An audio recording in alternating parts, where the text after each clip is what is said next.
बिस्मिल्लाहिर्रहमानिर्रहीम। मोहतरम ख़वातीन व हज़रात, अस्सलाम वालेकुम वरहमतुल्लाहि वबरकातुहू। रमज़ान स्पेशल सीरीज़ की एक और किस्त में आप सबका खैर मक़दम है। मोहतरम ख़वातीन व हज़रात, आज रमज़ान की 17 तारीख है। आज के दिन को इस्लामी तारीख में यौमुल फ़ुरक़ान कहा जाता है। लिहाजा इस मुनासिबत से हमारी सीरीज़ की आज की किस्त में हम बात करेंगे कि रमज़ान महीना है हक़ व बातिल के दरमियान फ़र्क को समझने का। दोस्तों साथियों, अल्लाह ने हज़रत मोहम्मद मुस्तफ़ा सल्लल्लाहु अलैहि वसल्लम को आखिरी नबी की हैसियत से दुनिया में भेजा और भेजे जाने का मकसद ये बताया कि वो इंसानी समाज में अमन और सलामती को इस तरह जाहिर और नुमाया कर दें जिस तरह रात की तारीकी में 14वीं के चांद की रोशनी जाहिर और नुमाया हो जाती है। जुल्म और नाइंसाफी पर अमन और सलामती को इस तरह गालिब कर दें जिस तरह छोटे छोटे दियों की रोशनी पर सूरज की रोशनी गालिब आ जाती है। साथ ही इस मकसद को हासिल करने का तरीका भी बताया, और वो ये कि सबसे पहले लोगों के सामने अल्लाह की आयात को इस तरह पेश किया जाए कि उन पर वाज़ेह हो जाए कि अगर वो उस दावत को कबूल करते हैं तो कितनी बड़ी नेमत को कबूल कर रहे हैं, और अगर वो रद्द कर रहे हैं तो कितनी बड़ी नेमत को रद्द कर रहे हैं। दूसरे नंबर का काम ये बताया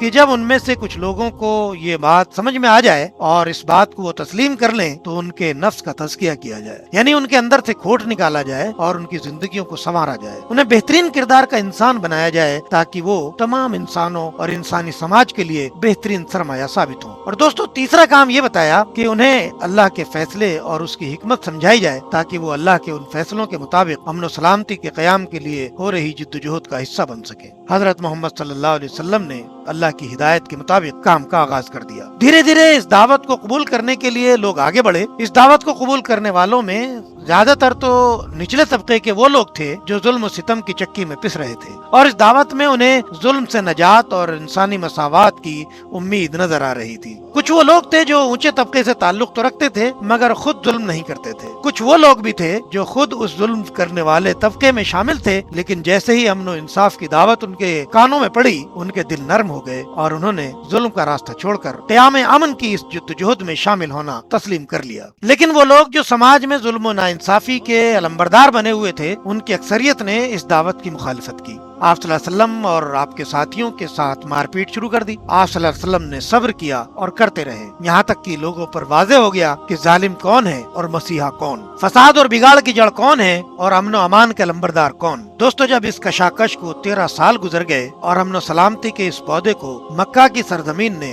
पनपने नहीं दिया तो मदीना की सरजमीन ने इस पौधे को एक तनावर दरख्त बनाने का फैसला किया। लिहाजा आप सल्लल्लाहु अलैहि वसल्लम को अमन अमान की खातिर अपना प्यारा वतन छोड़ना पड़ा और मदीना में एक हेड ऑफ द स्टेट की हैसियत से तशरीफ ले गए और वहाँ जाकर क़याम अमन के मंसूबे बनाने लगे। लेकिन मक्का वालों ने यहाँ भी पीछा नहीं छोड़ा। सबसे पहले तो उन्होंने इस बात की पूरी कोशिश की कि मदीना के लोग ही खुद मोहम्मद सल्लल्लाहु अलैहि वसल्लम और उनके साथियों को निकाल दें, लेकिन जब वो इसमें कामयाब न हुए तो इस तहरीक को वहीं जाकर कुचलने की तैयारियां करने लगे। अब वो समझ रहे थे कि इस नूर को वो अपनी फूंकों से ही बुझा देंगे, लेकिन अल्लाह ने अपने नूर को फैलाने का पूरा इरादा कर लिया था। दोस्तों, मक्का के सभी बड़े सरदार इस बात पर मुत्तफिक हो गए कि अमन और सलामती के इस उभरते हुए कारवां को खत्म करके ही दम लेना है। चुनाचे कील कांटे से लैस 1000 लोगों की फौज लेकर इस कारवां को कुचलने के लिए निकल खड़े हुए। साथ में शराब और नाचने गाने वालियां भी थीं। उन्हें पूरा यकीन हो चला था कि इस कारवां का खात्मा ही कर दिया जाएगा। इधर से क़याम अमन के अलंबरदार हजरत मोहम्मद मुस्तफ़ा सल्लल्लाहु अलैहि वसल्लम के साथ सिर्फ 300 साथी थे और वो भी तकरीबन नियत थे, लेकिन किरदार की ताकत से भरपूर और ईमानी कैफियत से सरशार। मदीना से 80 मील के फासले पर बदर के मैदान में दोनों का मुकाबला हुआ। बज़ाहिर मुकाबला तो कुछ था ही नहीं। एक तरफ मुट्ठी भर लोग और दूसरी तरफ मानो इंसानों का ठाटे मारता हुआ समंदर। एक तरफ लाठी और डंडे और दूसरी तरफ चमकती हुई तलवारें और नेज़े। एक तरफ बज़ाहिर मामूली किस्म के लोग और दूसरी तरफ मक्का के बड़े बड़े सरदार। एक तरफ सरापा आजिजी और इंकिसारी में झुके हुए लोग और दूसरी तरफ तकब्बुर और घमंड में अकड़ी हुई गर्दनें। दोस्तों, ये दो गिरोह थे जो 17 रमजानुल मुबारक यानी आज ही के दिन बदर के मैदान में आमने सामने थे। और दोस्तों,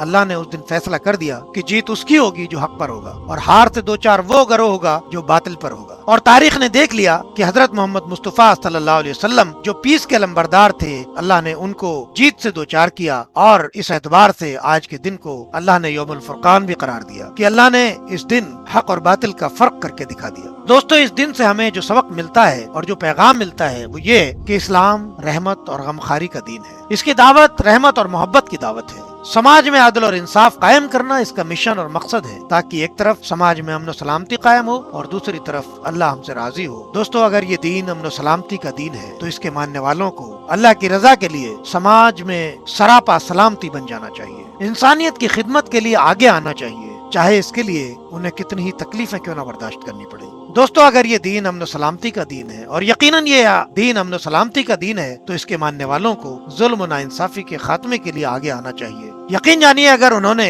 सब्र इस्तिकामत के साथ इस मैदान में काम किया तो अल्लाह उनकी मदद जरूर करेगा और उनको गलबा जरूर अता करे। लेकिन याद रखना चाहिए दोस्तों, ये गलबा मुसलमानों का गलबा नहीं होगा, बल्कि अमन सलामती और अदल और इंसाफ का गलबा हो। और ये गलबा हमेशा उन लोगों को मिलता है जो अपनी कसरत तादाद और कुव्वत बाजू पर नहीं, अल्लाह की जात पर भरोसा करते हैं। दोस्तों, ये गलबा उनके नसीब में होता है जो किरदार के मजबूत और अपने मिशन पर पुख्ता ईमान रखते हैं। दोस्तों, ये गलबा उन लोगों को नसीब होता है जो अपने लिए नहीं, इंसानियत की फलाह और भलाई के लिए कमर बस्ता होते हैं। लिहाजा अगर हम दुनिया में कोई खुशगवार तब्दीली देखना चाहते हैं और ऐसी तब्दीली देखना चाहते हैं जो इंसान के अंदर भी सुकून और इत्मीनान की कैफियत पैदा करे और समाज के अंदर भी शांति और सलामती कायम कर दे, तो आइए आज 17 रमजान को अहद करते हैं कि अपने मिशन ऑफ पीस को समझने की कोशिश करेंगे और उसके लिए समाज में कुछ न कुछ पॉजिटिव कंट्रीब्यूशन के लिए आगे आएंगे। अपने अखलाक और किरदार को बनाने और संवारने की भरपूर कोशिश करेंगे और समाज की तरक्की और खुशहाली में अपना रोल अदा करेंगे। लोगों को इस बात पर आमादा करने की कोशिश करेंगे कि वो इस दीन रहमत को समझे कि ये दीन किस तरह पूरी इंसानियत के लिए रहमत है। अल्लाह ताला हमारा हामी और नासिर हो। सीरीज की अगले किस्त के साथ फिर मुलाकात होगी, तब तक के लिए इजाजत दीजिए। अस्सलाम वालेकुम रहमतुल्लाहि व बरकातहू।